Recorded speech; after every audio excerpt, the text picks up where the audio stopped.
Hello friends, welcome to HPS science solutions. इससे पहले वाली वीडियो में हमने बेसिक कॉन्सेप्ट जो था सॉल्यूशन के, मतलब सॉल्यूशन की डेफिनेशन, उसके टाइप्स, क्लासिफिकेशन, साथ साथ सॉलिड लिक्विड सॉल्यूशन पढ़ा था। तो उसके आगे दूसरा है liquid liquid solution.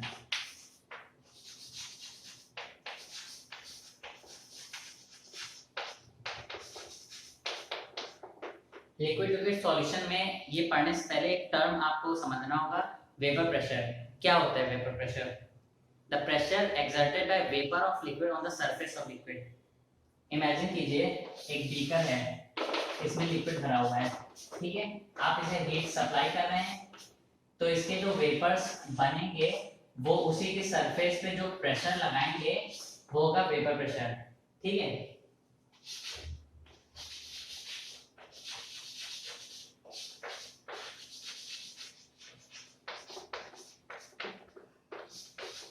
Pressure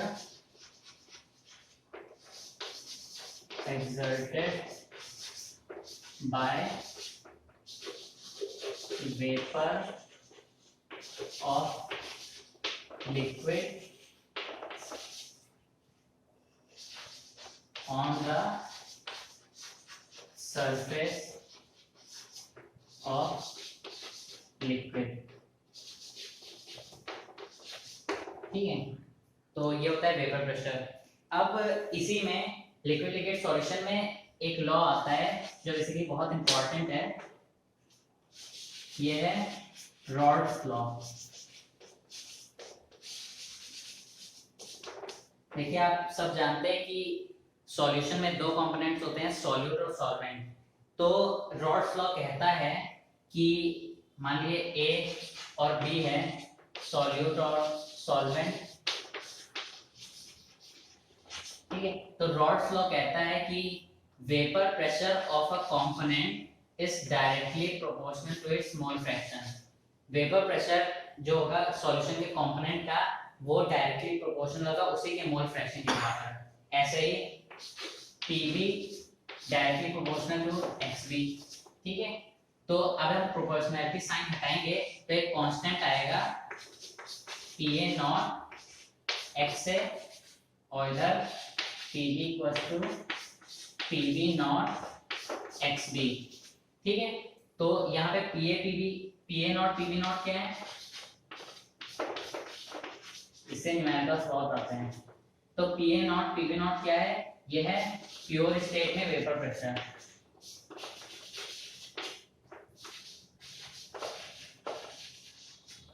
pure state vapour pressure, ठीक है। जब प्योर स्टेट में वेपर प्रेशर होगा इन लोग का, तो ये पीए नॉट पीवी नॉट के फॉर्म में होगा। तो जो वेपर प्रेशर बनेगा सॉल्यूशन का, वो होगा पीए प्लस पीवी, जो कि बराबर होगा PA not X A plus PV not X B, ठीक है।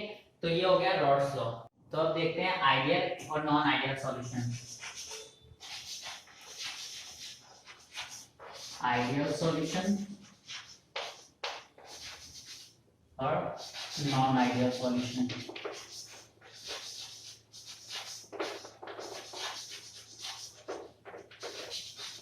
इसका डिफरेंस बोर्ड के क्वेश्चंस में बहुत बार पूछा जाता है। तो आइडियल सॉल्यूशन क्या है? वो सॉल्यूशन जो रॉड्स लॉ को हर एक कंडीशन में फॉलो करे, वो आइडियल सॉल्यूशन है। Solution which follow Rod's law in every composition। किसी भी कंपोजिशन में वो रॉड्स लॉ को फॉलो करे, वो होता है ideal solution. Non ideal solution क्या होता है? Solution which does not follow Rod's law in every composition।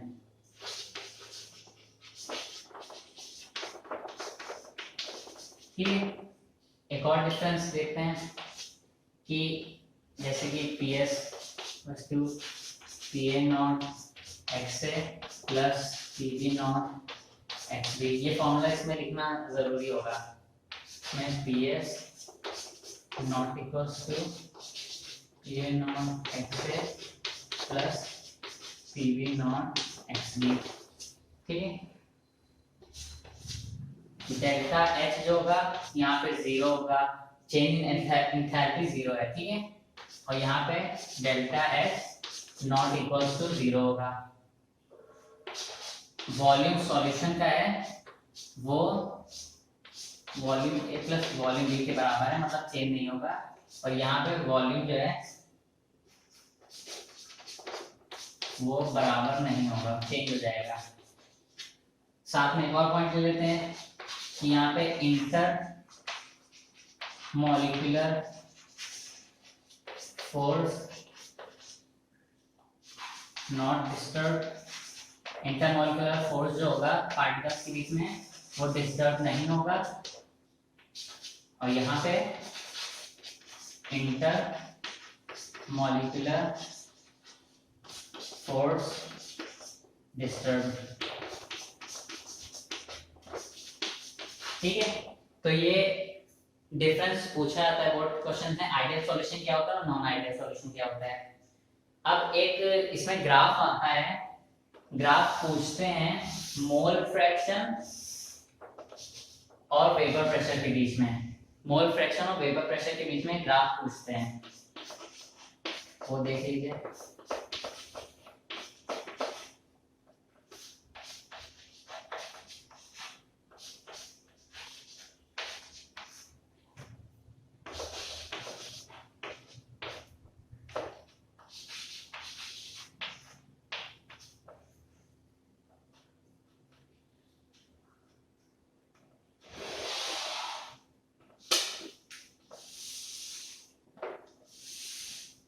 याद रखिए ये दोनों एक सेम लेवलिंग में नहीं होंगे, ये थोड़ा स्लोप जैसा बनेगा, ये स्लोप ही होगा वेपर प्रेशर ऑफ सॉल्यूशन।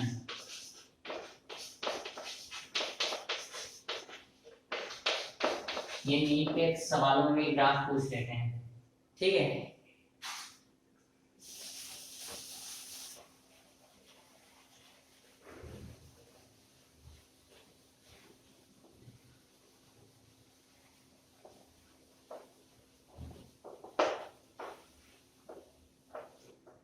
अब जो नॉन आइडियल सॉल्यूशन है वो भी दो पार्ट्स में डिवाइड होता है। नॉन आइडियल सॉल्यूशन दो पार्ट्स में डिवाइड होता है, पहला है पॉजिटिव डेविएशन और दूसरा है नेगेटिव डेविएशन।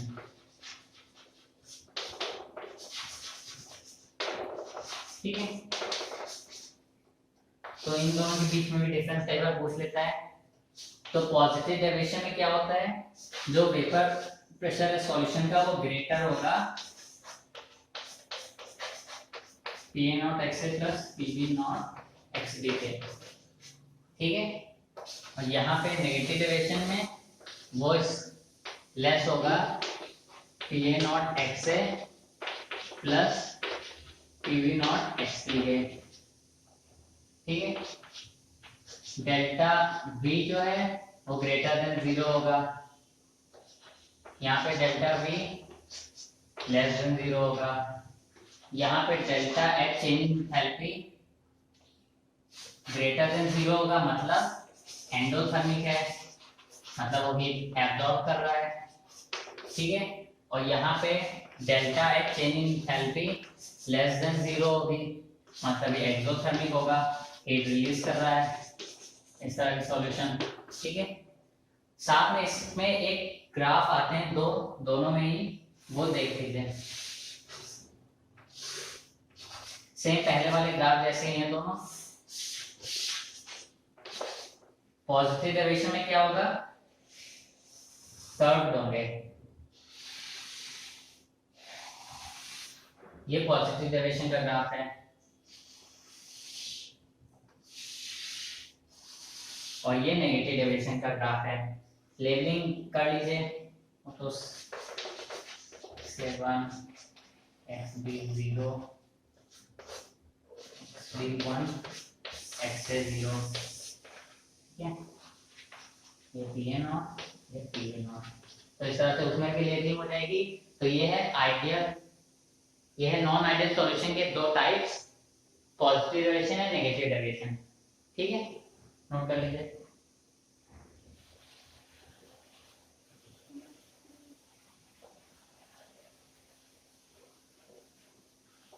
बुक्स में काफी ब्रीफ में इसको डिस्कस किया जाता है, लेकिन इतना इम्पोर्टेंट है नहीं है, लेकिन कई बार क्वेश्चन आ जाते हैं और वो डिफरेंस ही आते हैं, ठीक है।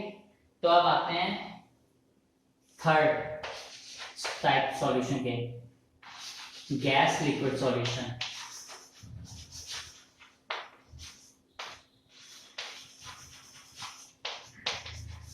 ठीक है, थर्ड टाइप का जो सॉल्यूशन होता है वो होता है गैस लिक्विड सॉल्यूशन। इसमें जो है आपको सॉल्युबिलिटी पता होनी चाहिए, सॉल्युबिलिटी क्या होता है।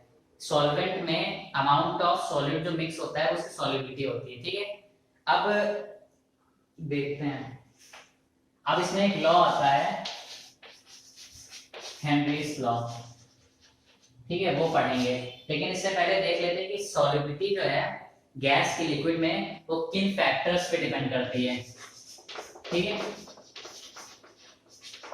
वो तीन फैक्टर्स होते हैं, पहला है टेम्परेचर, दूसरा है प्रेशर और तीसरा है नेचर ऑफ गैस, ठीक है। तो अभी इनको डिस्कस कर लेते हैं। टेम्परेचर क्या होगा, टेम्परेचर आप राइज करोगे, सॉल्युबिलिटी जो है वो डिक्रीज होगी, क्यों, काइनेटिक एनर्जी बढ़ जाएगी, तो रीजन आपको पता ही है, काइनेटिक एनर्जी बढ़ जाएगी। सेकंड है प्रेशर, आप प्रेशर बढ़ाओगे, सॉल्युबिलिटी बढ़ जाएगी, ठीक है। थर्ड है nature of gas. Nature of gas में क्रिटिकल टेम्परेचर आपको समझना पड़ेगा। क्रिटिकल टेम्परेचर क्या होता है, वो टेम्परेचर जिसके ऊपर, जिसके अबव किसी भी गैस पे कितना भी प्रेशर लगा दो वो लिक्विफाई नहीं होगी, वो होता है क्रिटिकल टेम्परेचर। तो जिस गैस का क्रिटिकल टेम्परेचर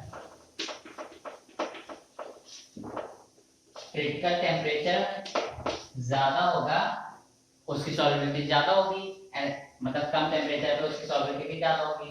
तो ये तीन फैक्टर्स हैं, पे डिपेंड करती है, और किस तरह डिपेंड करती है वो आप देख चुके हैं। तो अब आते हैं हेनरीज लॉज पे। अलग अलग बुक में हेनरी लॉ की अलग अलग डेफिनेशन होती है, लेकिन इसकी बेसिक जो है वो दो डेफिनेशंस होती हैं और दोनों ही तरीकों से फॉर्मूलेस बनेंगे। तो देखते हैं, पहली है अमाउंट ऑफ सॉल्यूट, यहाँ पे गैस है या in liquid directly proportional to pressure. The amount of solute and the amount of gas in liquid directly proportional to pressure of gas। चलिए इसको फॉर्मूले में देखते हैं, ठीक है। अमाउंट ऑफ सॉल्यूट मतलब mole fraction gas directly proportional होगा प्रेशर ऑफ गैस। तो जब प्रोपोर्शनैलिटी साइन हटाएंगे तो एक कांस्टेंट लगेगा k, ठीक है। इसके को इधर ले आओ तो 1/k x gas equals to pressure gas. 1/k जो होता है वो kh के बराबर होता है, ठीक है। अभी इसको लिखते हैं,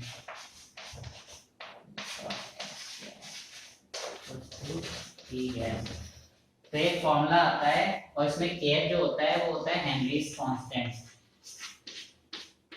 हेनरीज कांस्टेंट, ठीक है। अब अगर इसकी यूनिट आपको निकालनी है तो आप निकाल लीजिए। वैसे तो कई बार न्यूमेरिकल जो होता है उसमें दो तरीके के न्यूमेरिकल होते हैं, एक जो इसकी अगली डेफिनेशन होगी उसके बेसिस पे भी। तो यहाँ पे जो यूनिट होगी KH की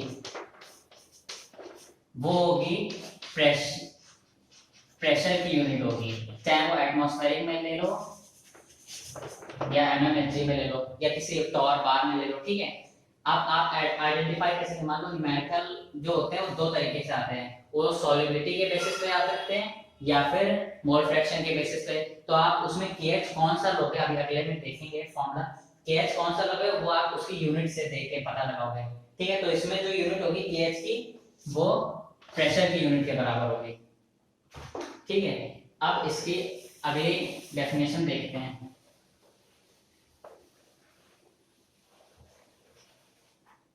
अगली जो कई बुक्स में डेफिनेशन आती है वो होता है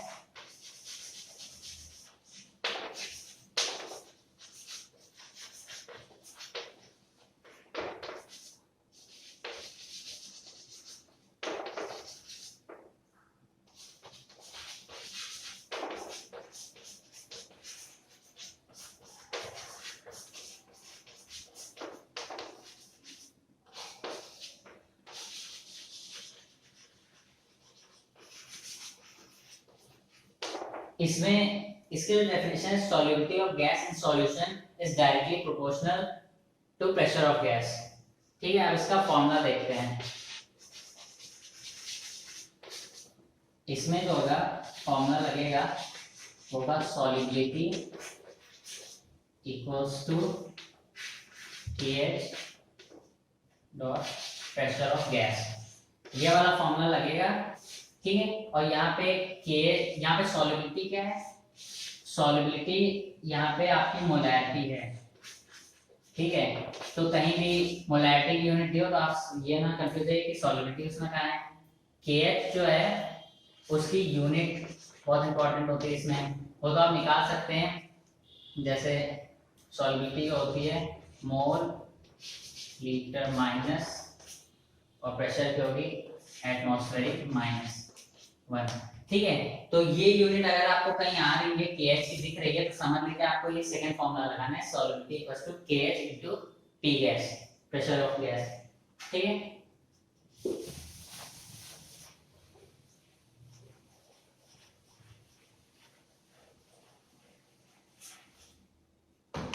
अब हम लोग आते हैं जो मोस्ट इंपॉर्टेंट पार्ट है, जिससे बहुत सारे लगभग सारे न्यूमेरिकल इसी से बनते हैं, ये है कॉलिगेटिव प्रॉपर्टीज।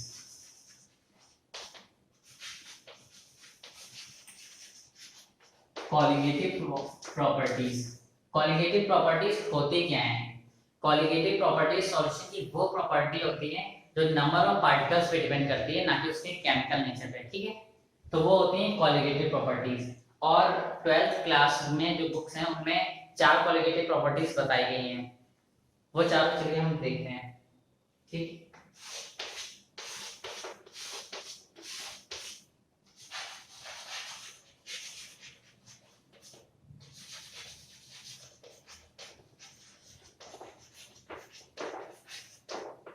पहला है relative lowering of vapour pressure, दूसरा है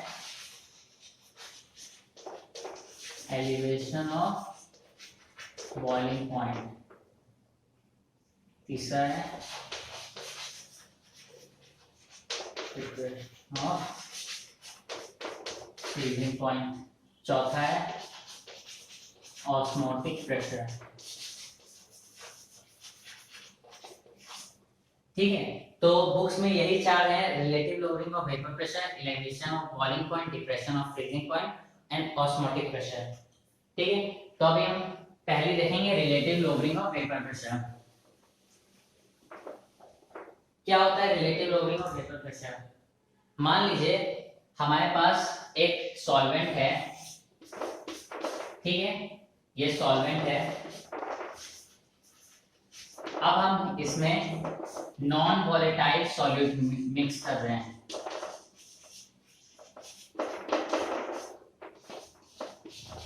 नॉन वोलेटाइल सॉल्यूट मतलब कि जब इसका सॉल्यूशन बनेगा तो फिर और जब इसको हीट करेंगे तो वेपराइज फॉर्म में नहीं जाएगा, ठीक है। तो होता है नॉन वोलेटाइल सॉल्यूशन। क्या होता है कि मान लीजिए हमने सॉल्वेंट लिया, उसमें हमने नॉन वोलेटाइल सॉलिड मिक्स किया, तो उसका जो होता है वेपर प्रेशर कम हो जाता है। क्यों कम हो जाता है? Due to less free surface area. इस पॉइंट को आप लिख लीजिए। When we add non-volatile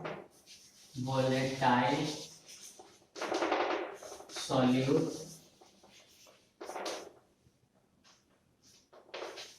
solvent,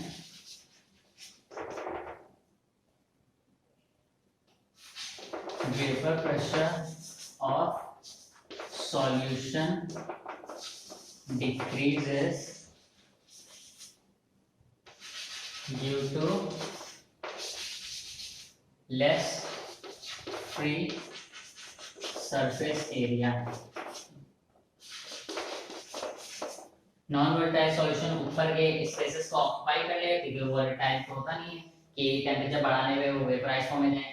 तो यहाँ पे जो वेपर्स निकलेंगे उनको कम स्पेस मिलेगी निकलने के लिए, ठीक है। तो इससे वेपर प्रेशर कम हो जाता है।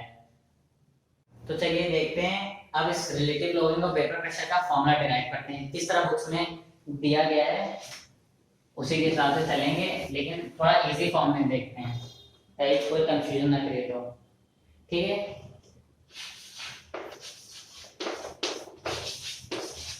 लोअरिंग ऑफ वेपर प्रेशर है, मतलब जो सॉल्यूशन का होगा वो कम होगा ओरिजिनल वाले से। अब यहाँ पे PA नॉट जो है वो नॉन वोलेटाइल सॉलिड ले रहे हैं तो वो 0 होगा, ठीक है। तो PV नॉट माइनस PS जो हुआ वो हुआ लोअरिंग ऑफ वेपर प्रेशर, और PV not minus PS upon PV not मतलब lowering of vapour pressure with respect to original pressure, वो होगा relative lowering of vapour pressure, और वो XA के बराबर होगा, मतलब मोल फ्रैक्शन सॉल्यूट के मोल फ्रैक्शन के बराबर होगा। तो ये फॉर्मूला है। अब ये कैसे डराइव हुआ बुक्स में अलग तरीकों से है, लेकिन मैं थोड़ा इजी करके आपको बताता हूँ। तो ये फॉर्मूला किस तरह डराइव होता है वो देखते हैं। PV not minus PS upon PV naught equals to XA, ठीक है। देखिए रॉल्स लॉ में आपने पढ़ा था कि वेपर प्रेशर ऑफ सॉल्यूशन, उसका फॉर्मूला आपने देखा था PA not XA plus PB not XB होता है, ठीक है। यहाँ पे PA नॉट हम लोगों ने 0 लिया हुआ है तो ओवरऑल 0 हो जाएगा। तो वेपर प्रेशर सॉल्यूशन का PB नॉट XB के बराबर होगा। अब आपने पढ़ा होगा कि XA प्लस XB जो होता है वो 1 होता है, जो टोटल मोल फ्रैक्शन होता है उसका सम वो 1 होता है। तो यहाँ पे हम इस तरह लिख सकते हैं PS equals to PB naught 1 minus XA, ठीक है। 1 माइनस XA के फॉर्म में लिख सकते हैं। तो PS जो हुआ वो हुआ PB not minus PB not XA। तो यहाँ से अगर आप XA को इस साइड ले और PB नॉट को उधर ही रहने दें, तो जो फॉर्मूला बनेगा वो बनेगा PB not minus PS upon PB not, ठीक है। तो यहाँ से ये फॉर्मूला डिराइव हुआ है, बहुत ही ज्यादा इंपॉर्टेंट फॉर्मूला है, ठीक है। तो ये बहुत ही ज्यादा इंपॉर्टेंट फॉर्मूला है और इसको क्रैम कर लीजिए अगर जरूरी हो, ना समझ आया हो, ठीक है। तो अब हम लोग अगला देखते हैं।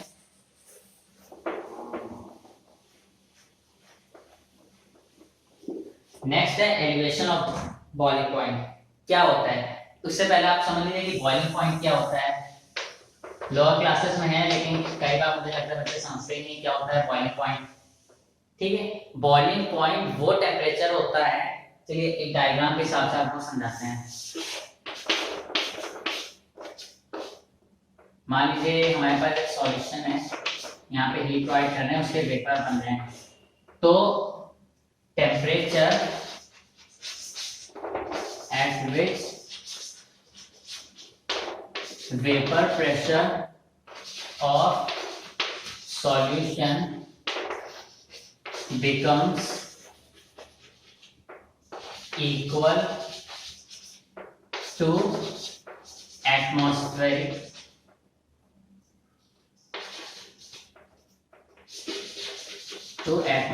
प्रेशर। ठीक है, मान लीजिए एक सॉल्यूशन आपने लिया या कोई भी लिक्विड लिया, उसको आप हीट अप कर रहे हैं और वो टेम्परेचर जब उस लिक्विड का वेपर प्रेशर एटमॉस्फेरिक प्रेशर के बराबर हो जाएगा तो उस टेम्परेचर को बॉइलिंग पॉइंट कहते हैं।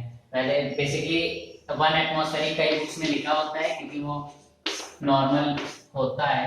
ठीक है, अब हम लोग देखेंगे एलिवेशन ऑफ बॉइलिंग पॉइंट, क्यों बॉइलिंग पॉइंट बढ़ रहा है।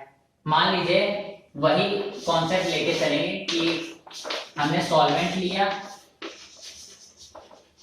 उसमें नॉन वोलेटाइल सॉल्यूट मिक्स किया, नॉन वोलेटाइल सॉल्यूट मिक्स करने पे क्या होगा, फ्री सरफेस एरिया कम होगी, वेपर प्रेशर डिक्रीज होगा। इससे क्या होगा, हम लोग का जो बॉइलिंग पॉइंट है वो बढ़ जाएगा। क्यों बढ़ जाएगा, जब हमारे पास लेस फ्री सरफेस होगी, ठीक है, तो वेपर प्रेशर कम होगा, तो उस एक एटमॉस्फेरिक प्रेशर को मेंटेन करने के लिए जो हमें ज्यादा टेम्परेचर रिक्वायर होगा, तो इससे बॉइलिंग पॉइंट बढ़ जाता है। ठीक है, अब इसका एक फॉर्मूला देख लेते हैं, जो फॉर्मूला न्यूमेरिकल्स में बहुत ज्यादा यूज होता है, उसको देखते हैं। तो इसमें जो फॉर्मूला है वो है Kb directly proportional delta Tb directly proportional to molarity. ठीक है, प्रोपोर्शनैलिटी साइन हटाएंगे तो एक कांस्टेंट आएगा equal to Kb into molarity. ठीक है, तो ये जो कांस्टेंट होगा Kb, ये होता है मोलर एलिवेशन कांस्टेंट, या फिर कई बुक्स में इसको एलिगोस्कोपिक कांस्टेंट भी बोलते हैं। तो ये होता है Kb। अब इसकी यूनिट देख लेते हैं, Kb की यूनिट आप इसी फॉर्मूले से डिराइव कीजिए। यूनिट इधर डिग्री सेल्सियस हो गया। ठीक है, मोलैरिटी का क्या होता है फॉर्मूला, यूनिट क्या होती है, मोल माइनस 1, इसकी होती है यूनिट मोल और केजी माइनस 1। तो यहाँ पे दो मतलब से केल्विन, केजी, मोल माइनस 1। ठीक है, तो ये हम लोग के दो फॉर्मूले बन जाते हैं, दो यूनिट्स होती हैं। और इसको एक और फॉर्मूले में भी लिख सकते हैं, Kb into WA upon MA into 1000 upon WB।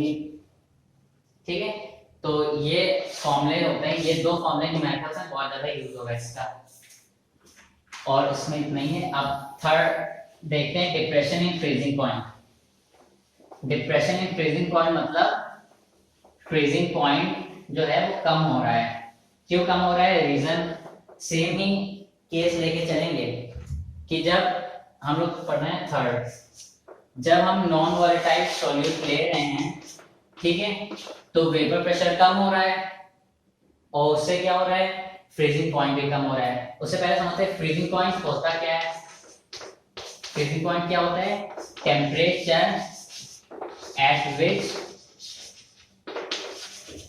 Solid and liquid are at equilibrium. Solid liquid equilibrium में आ जाएंगे तो उस टेम्परेचर को फ्रीजिंग पॉइंट बोलते हैं। इसका फॉर्मूला क्या है, इस डिप्रेशन फ्रीजिंग पॉइंट का, delta TF directly proportional to molarity. ठीक है, प्रोपोर्शनैलिटी साइन हटाएंगे तो कांस्टेंट लगेगा KF इनटू मोलैरिटी। ये KF क्या है, ये है molar depression constant.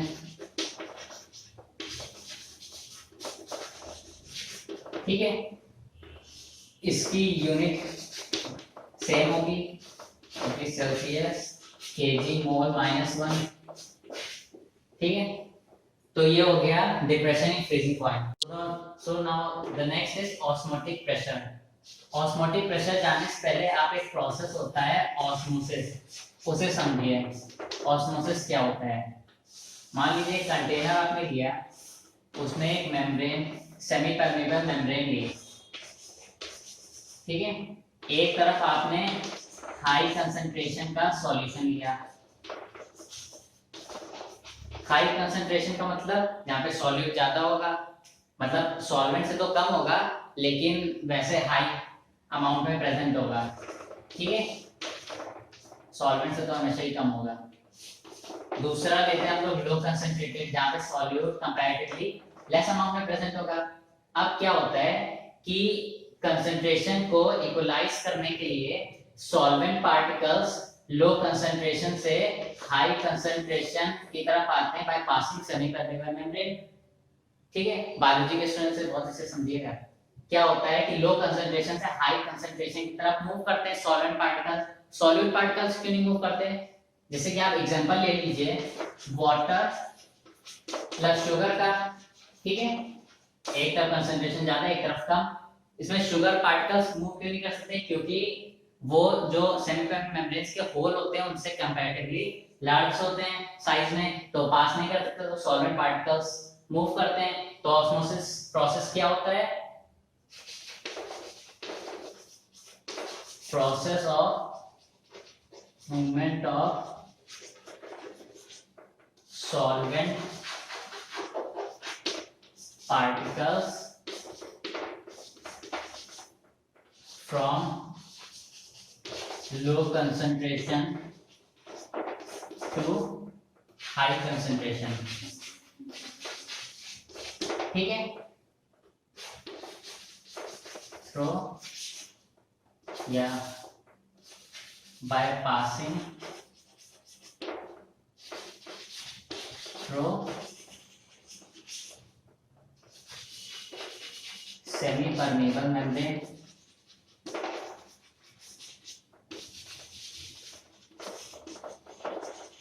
Semi permeable membrane, ठीक है। तो ये होता है ऑस्मोसिस का प्रोसेस। एक आर्टिफिशियल सेमी परमेबल मेम्ब्रेन का एग्जांपल देख लेते हैं, जैसे कि होता है Cu2Fe(CN6O6), ठीक है। तो एक एग्जांपल होता है आर्टिफिशियल सेमी परमेबल मेम्ब्रेन का, ठीक है। अब बात करते हैं कि ऑस्मोटिक प्रेशर क्या होता है। मान लीजिए प्रोसेस हो रहा है ऑस्मोसिस का, अब हम लोग प्रेशर अप्लाई कर रहे हैं हाई कंसंट्रेशन की तरफ, तब तक जब तक लो कंसंट्रेशन से सॉल्वेंट मॉलिक्यूल आना बंद ना हो जाए। तो वो प्रेशर जब ऑस्मोसिस का प्रोसेस स्टॉप हो जाएगा, वो प्रेशर होता है ऑस्मोटिक प्रेशर, ठीक है। तो ऑस्मोटिक प्रेशर क्या होता है?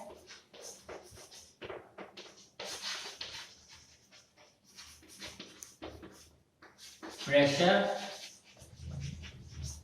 exerted to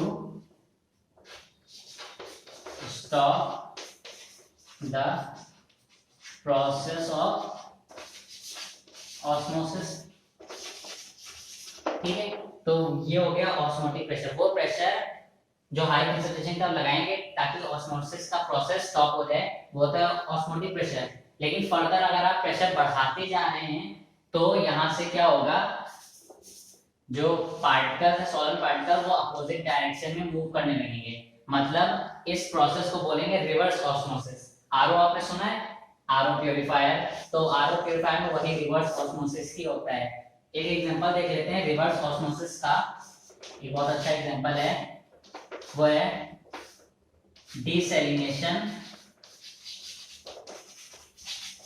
desalination of sea water, ठीक है। desalination of sea water क्या, इधर आपका हाई कंसंट्रेशन मतलब सॉल्ट ज्यादा है, उधर कम है, वाटर मॉलिक्यूल्स उधर मूव कर जाएंगे, इधर सॉल्ट बचेगा। तो एक एग्जांपल है desalination of sea water reverse osmosis का, ठीक है। अब जो देखते हैं बेसिक थिंग्स, इसका फॉर्मूला हम लोग देखते हैं, जो फॉर्मूला न्यूमेरिकल्स में यूज होता है वो। ऑस्मोटिक प्रेशर को हम लोग पाई सिंबल से डिनोट करते हैं, ठीक है। तो इसमें जो होगा पाई वो डायरेक्टली प्रोपोर्शनल टू कंसंट्रेशन होगा, pi directly proportional to temperature होगा, ठीक है। तो pi directly proportional to concentration and temperature. अब यहाँ पे अगर आप प्रोपोर्शनैलिटी साइन हटाओगे तो एक कांस्टेंट आएगा SCT, ठीक है। ये कांस्टेंट हो गया। अब एक कंडीशन आती है कि अगर आपका कंसंट्रेशन जो है वो 1 मोल पर लीटर के बराबर हो, आपका जो टेम्परेचर हो वो 273 केल्विन के बराबर हो, ठीक है। तो जो S की वैल्यू है वो 0.0821 जूल्स के बराबर आ जाएगी, ठीक है। जूल के बराबर आ जाएगी, जो कि R के वैल्यू के बराबर होता है। तो जो फॉर्मूला बनेगा वो होगा 5 RCT।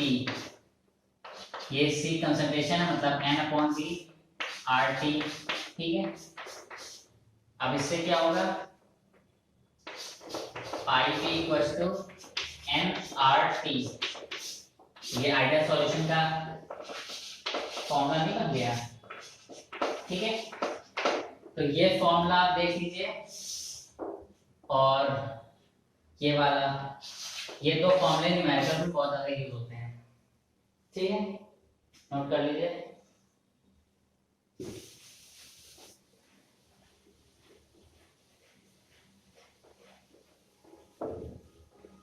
पाई की यूनिट तो प्रेशर नहीं होगी, ऑटोमेटिक प्रेशर है वैसे। अब हम आते हैं, तो यहाँ पे कॉलिगेटिव प्रॉपर्टीज जो हैं वो चारों कंप्लीट हो गया। न्यूमेरिकल्स में इतना ही आता है इस हिसाब से। तो अब ये है वेंट हॉफ फैक्टर।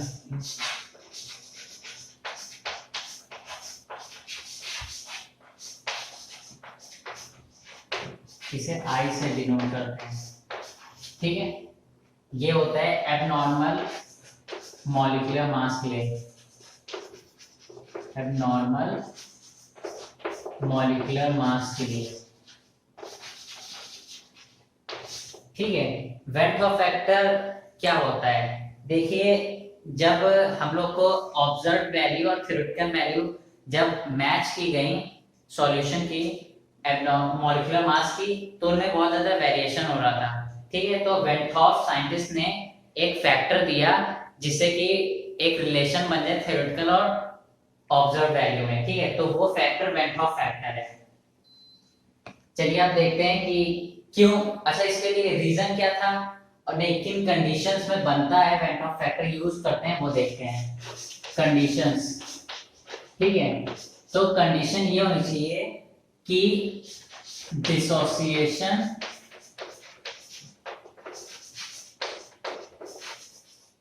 या एसोसिएशन होना चाहिए।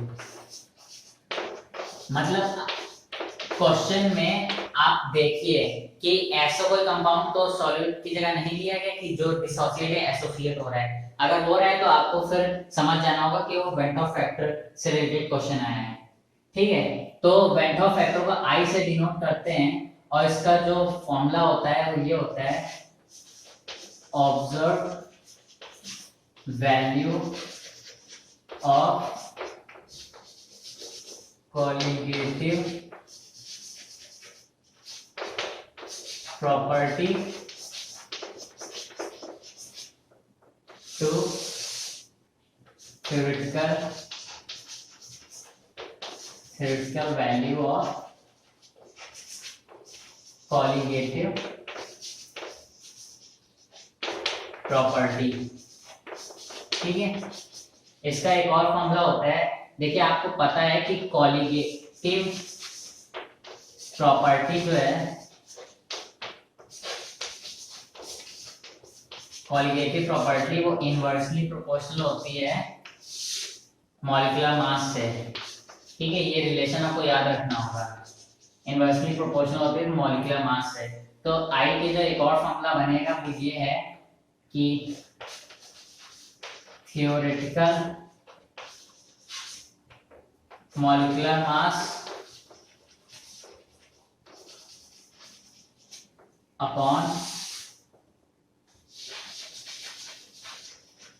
ऑब्जर्व मॉलिक्यूलर मास, ठीक है।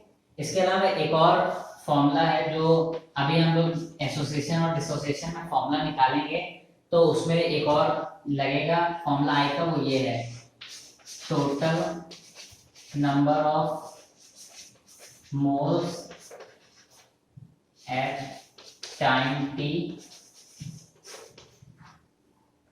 To total number of moles at initial time, ठीक है। तो ये वेंट्रॉप फैक्टर के अलग अलग फॉर्मूले हैं। तो अब हम देखते हैं डिसोसिएशन। अब बात करते हैं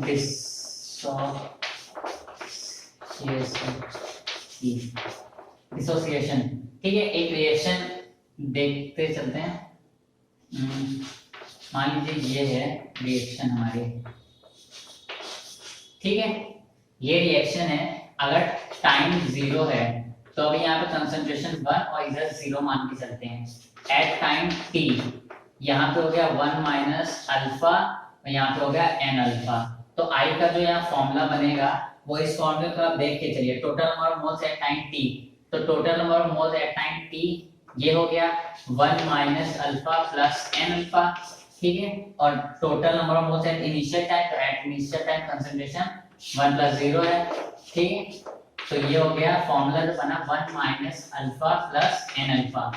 तो ये I का फॉर्मूला बन गया। अब एक एग्जांपल देखते हैं, जैसे कि एक रिएक्शन लेते हैं CH3COOH, यहाँ पे डिसोसिएट हो रहा है CH3COO minus plus H plus में डिसोसिएट हो रहा है। टाइम जब 0 है तो कंसंट्रेशन 1 और इधर 0 0, ठीक है। एट टाइम t यहाँ पे 1 माइनस अल्फा हो गया और यहाँ पे अल्फा अल्फा। अब I का जो फॉर्मूला है वो आएगा 1 माइनस अल्फा प्लस अल्फा, ठीक है। अल्फा से अल्फा कैंसिल तो आएगा 1 प्लस अल्फा, ठीक है। अब यहाँ पे अल्फा क्या है? अल्फा है डिग्री ऑफ डिसोसिएशन, ठीक है। डिग्री ऑफ डिसोसिएशन का मतलब है fraction of total number of moles of solute which undergoes dissociation, ठीक है। तो वो अल्फा हो गया डिग्री ऑफ डिसोसिएशन। एक और एग्जांपल देख लेते हैं क्योंकि इससे बहुत ज्यादा न्यूमेरिकल्स बनते हैं। मान लीजिए K4Fe(CN6) है, ये डिसोसिएट हो रहा है 4K प्लस FeCN6 4 माइनस में, ठीक है। टाइम जब हम 0 लेके चल रहे हैं तो यहाँ पे 1, यहाँ पे 0 0 आ रहा है कंसंट्रेशन।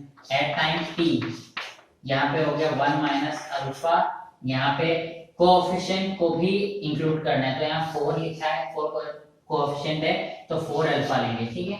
और यहाँ पे सिंगल है तो 1 अल्फा, तो I जो बनेगा वो होगा 1 minus alpha plus 4 alpha plus alpha. Alpha से अल्फा कैंसिल प्लस माइनस तो आएगा 1 प्लस 4 अल्फा, ठीक है। अगर एक कंडीशन है अगर अल्फा 100% है, ठीक है, तो इसका मतलब है कि कंप्लीटली डिसोसिएट हो गया जो हमारा कंपाउंड है, जो हमारा सॉल्यूट है। तो यहाँ पे अल्फा की वैल्यू फिर 1 आ जाएगी। क्वेश्चन में दे देते हैं कई बार कि 100% डिसोसिएट है, तो यहाँ पे 1 मान के चलेंगे, 1 प्लस 4 इक्वल्स टू, तो I की वैल्यू 5 आ गई, ठीक है।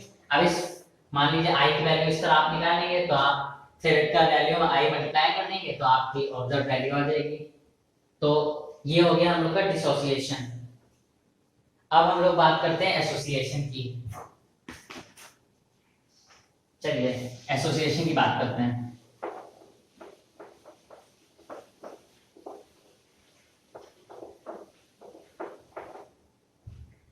एसोसिएशन देखते हैं।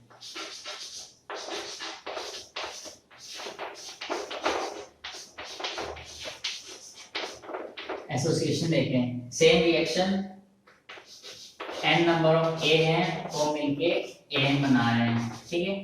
एट टाइम 0 यहाँ पे 1 कंसंट्रेशन है, इधर 0। एट टाइम t यहाँ पे आया 1 माइनस अल्फा, यहाँ पे आया अल्फा अपॉन n, ठीक है। अब यहाँ पे हम लोग i जो फॉर्मूला बनेगा वो तो ऐसे ही 1 minus alpha plus alpha upon n upon 1 plus 0 आएगा, तो आएगा 1 minus alpha plus alpha upon n। तो i का ये फॉर्मूला बन गया, ठीक है। और इसको जब हम लोग अल्फा के टर्म्स में लिखेंगे तो एक और फॉर्मूला आएगा, वो ज्यादा इंपॉर्टेंट होता है, वो होता है i minus 1 upon 1 by n minus 1, ठीक है। तो ये अल्फा का फॉर्मूला हो गया। यहाँ पे अल्फा जो है वो है डिग्री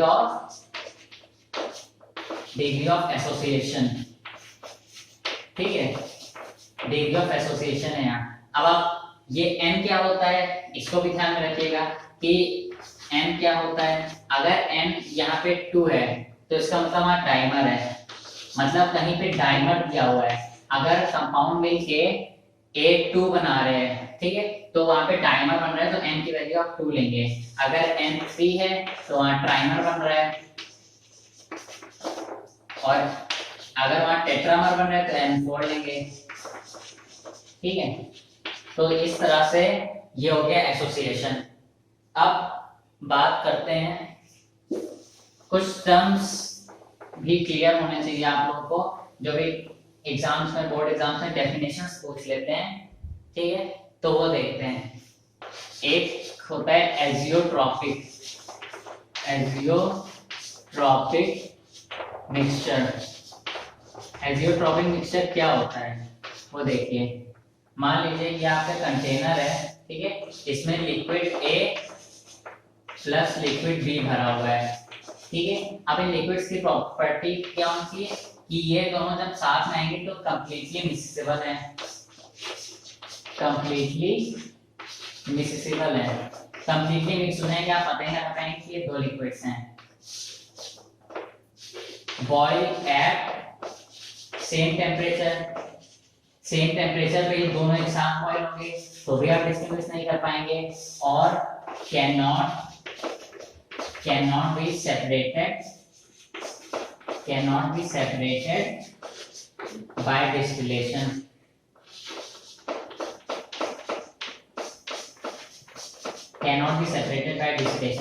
तो एजियोट्रॉपिक मिक्सचर क्या होता है? Mixture of two completely miscible liquids that boils at same temperature cannot be separated by distillation।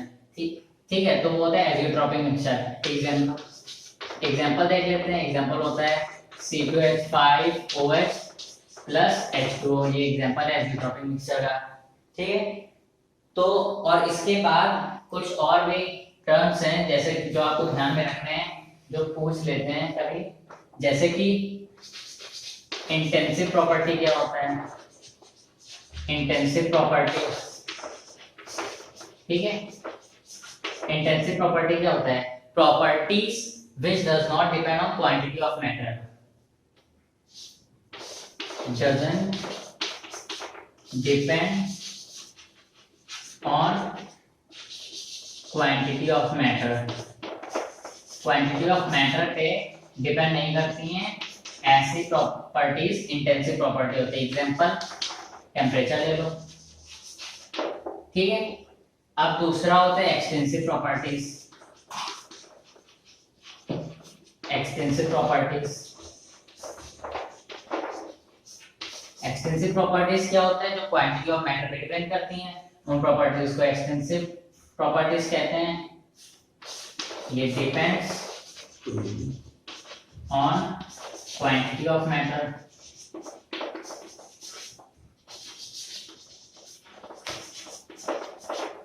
ठीक है, इसका एग्जांपल मास ले लीजिए, वॉल्यूम ले लीजिए।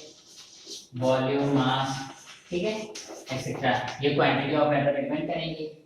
तो ये हो गया इंटेंसिव। अब एक लास्ट टॉपिक है कि इन वेल्थॉफ फैक्टर आई जो आ गया, इससे हम लोग अपनी क्वालिटेटिव प्रॉपर्टीज मतलब एबनॉर्मल मॉलिक्यूलर मास को करेक्ट किस तरह करेंगे वो देखते हैं।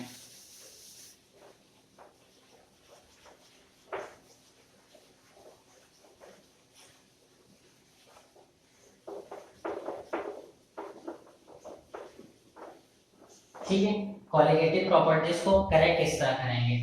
तो आपने पढ़ा पहला relative lowering of vapour pressure, ठीक है, तो उसका क्या था formula, PV nought minus PS upon PV nought equals to X से, ये फॉर्मूला था, ठीक है। अब इसका एक डाइल्यूशन फॉर्म ले लेते हैं। डाइल्यूशन स्टेट में कंडीशन डाइल्यूशन होगी, डाइल्यूशन कंडीशन में लेंगे तो आप एक्स को क्या ले सकते हैं, Na अपॉन Nb। एक्स क्या होता है वैसे, एक्स होता है Na upon Na plus Nb। पहली वीडियो में हम लोगों ने जब मोल फ्रैक्शन देखा था तो ये होता है उसका फॉर्मूला। लेकिन डाइल्यूशन स्टेट में क्या होता है, डाइल्यूशन स्टेट में जो होता है कि Na जो होता है उसकी quantity much less than Nb होता है। तो उसमें क्या होता है कि Na प्लस Nb जो हो गया वो अप्रोक्सीमेटली Nb के बराबर होता है। तो इसको Na प्लस Nb लिख सकते हैं, ठीक है। इस फॉर्मूले में को करेक्ट करने के लिए अगर डिसोसिएशन या एसोसिएशन हो रहा है तो इसको करेक्ट किस तरह करेंगे, कुछ नहीं, आपको इसमें I से मल्टीप्लाई कर देना है। I से मल्टीप्लाई कर दिया आपने तो ये जो फॉर्मूला हो गया ये एसोसिएशन डिसोसिएशन में आ जाएगा, ठीक है। दूसरा हमने पढ़ा था एलिवेशन ऑफ बॉइलिंग पॉइंट, तो डेल्टा टीवी क्या हो गया, केवी इनटू मोलैरिटी हमने पढ़ा था, ठीक है। केवी इनटू मोलैरिटी पढ़ा था, इसमें आपको I से मल्टीप्लाई कर देना है तो ये हो गई करेक्ट, ठीक है। अगर ये आपको क्वेश्चन में देखना पड़ेगा कि कहीं उसके एसोसिएशन या डिसोसिएशन तो नहीं हो रहा है तो आप I पे फाइंड आउट करके जोड़ना पड़ेगा उसमें।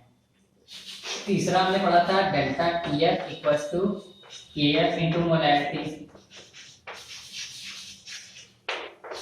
केएफ इनटू मोलैरिटी, इसमें भी आप I से मल्टीप्लाई कर दीजिए और ये आपका करेक्ट फॉर्मूला बन गया। कंडीशन होनी चाहिए कि एसोसिएशन या डिसोसिएशन हो रहा हो सॉल्यूट का। चौथा हमने पढ़ा था osmotic pressure, pi equals to CRT पढ़ा था, उसमें आप I से मल्टीप्लाई कर दीजिए तो यहाँ पे ये करेक्ट हो गया फॉर्मूले। तो ये चार क्वालिटेटिव प्रॉपर्टीज के फॉर्मूले हैं वेंटॉफ फैक्टर के बेसिस पे हम लोग जो निकालेंगे, तो ये चार बनते हैं और इन्हीं से न्यूमेरिकल ज्यादा आते हैं, तो आपको इसे क्लियर होना चाहिए था, ठीक है। और यहाँ पे आपका सॉल्यूशन चैप्टर जो है वो कंप्लीट हो गया है एंड आगे जो मैं वीडियोस बनाऊंगा वो 11th 12th सबकी होंगी, तो आप प्लीज देखिएगा। Thank you.